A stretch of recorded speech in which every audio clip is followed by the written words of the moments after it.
King George IV. He ruled for 9 years as Prince Regent for his sick father, before reigning as king for a further decade. He built the iconic Brighton Pavilion and the Buckingham Palace we know today. He loved women, but hated his wife, and partied hard.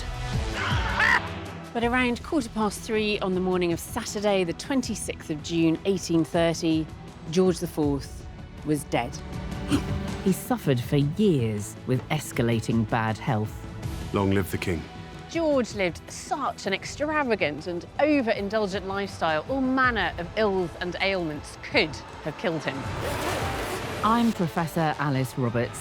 I'm joined by Dr. Brett Lockyer, one of the country's leading forensic pathologists, to reinvestigate the death of King George IV. This could be a cancer tumour.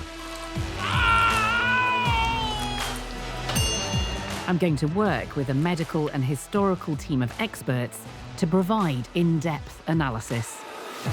Let me stick one of these leeches on you. Absolutely.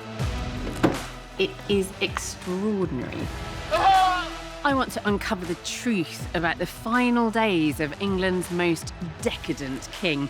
I want to find out what killed George IV.